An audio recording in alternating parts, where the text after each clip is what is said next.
The voiceover for this week's episode was recorded while I had a bit of a cold, so I apologise if I sound a bit stuffy or incoherent or ramble. No, I don't apologise for that at all. Enjoy the show.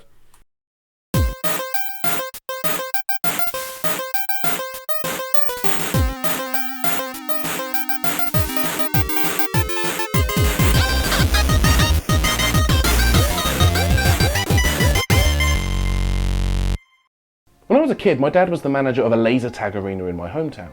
And when you walked in through the main entrance, you set foot into a huge arcade filled with machines. There was Pang and World Heroes and Street Fighter 2, but the machine that I was drawn to more than any other was Mortal Kombat. I was mesmerised by it. Not because it was any good, mind, it's a fairly mediocre fighting game all told. No, I was captivated by the graphics. The digitised fighters, the excessive violence, all of it. The game was rather controversial due to its gore, from great big blood splatters to, well, this. In fact, my parents, usually fairly liberal when it came to video games, forbade me from playing it at all.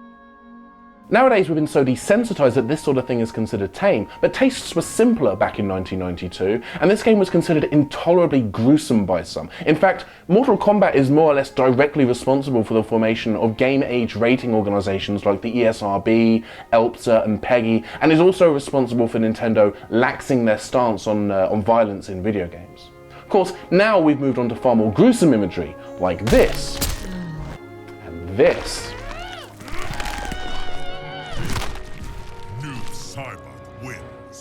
Ugh. There was negative press over all the graphic violence. Oh look, there's some now. But people being people, the bad press only attracted more people to the game, turning it into a runaway arcade hit, and it wasn't long before Midway, the game's manufacturers, decided to capitalise/cannibalise on their arcade success with a home version. And, this being the early 90s, there was no shortage of home systems to shit the game onto. But my parents had forbidden me from playing the game, so I wouldn't get to take it home. Or so I thought, because when Christmas 1993 rolled around, Santa had left a special gift for me under the tree. Well, I say Santa, it was my dad's friend Larry. Now, I didn't have a Super Nintendo or a Sega Mega Drive at the time, but I did have a Commodore Amiga, and this being 1993, there were still companies out there who thought that putting games out for the thing was a good idea, which worked out pretty good for me. And my dad's friend Larry, I suppose.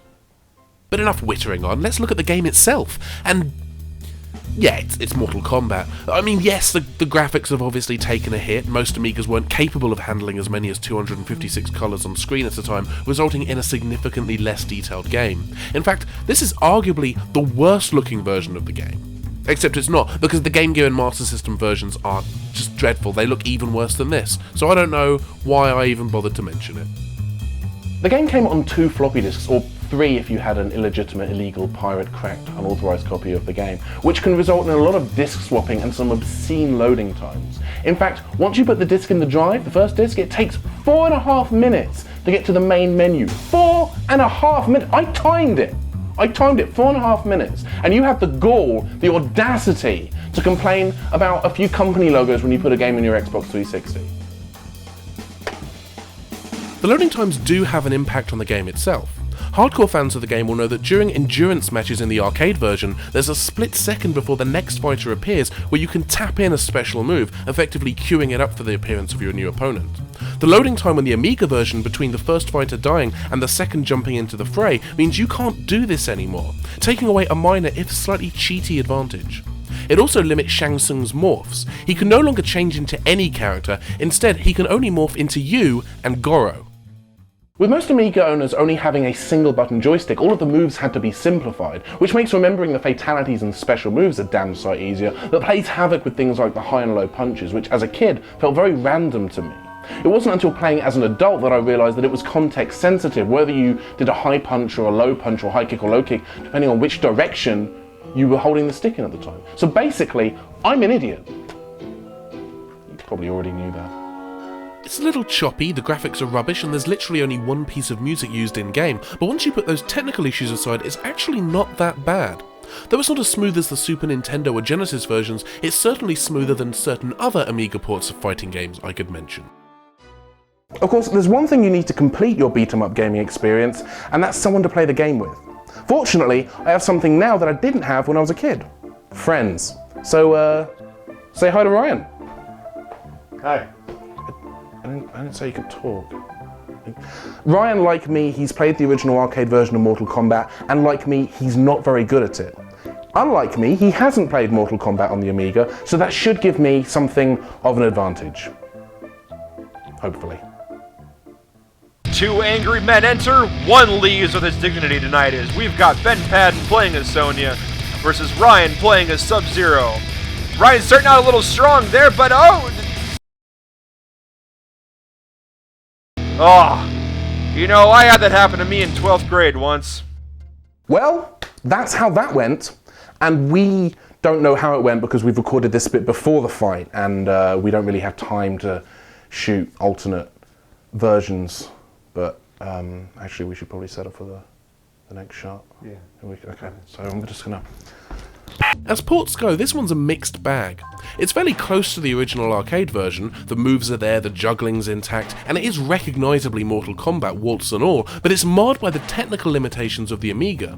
Those loading times are gruesome, and why the developers didn't decide to make the game hard drive installable baffles me to this day. Thankfully, the Amiga community stepped in at the time and provided alternatives that allow you to play the game from a hard drive, but it's not particularly inspiring when the fans have to fix a game for the developers. Inexplicably, Mortal Kombat 2 was also released for the Amiga, and it's a little better than its predecessor, though obviously still looks rather rough around the edges. This version also had a tendency to crash, seemingly for no reason whatsoever, usually just as you're starting your first fight. Oh, and it came on 3 discs. Or 4 if you had an illegitimate, unauthorized, illegal copy. This whole experience has probably taught you that the Amiga wasn't really ideal for fighting games. In fact, you might think that it would be pointless for even consider looking at another fighting game on the Amiga, and you'd be right.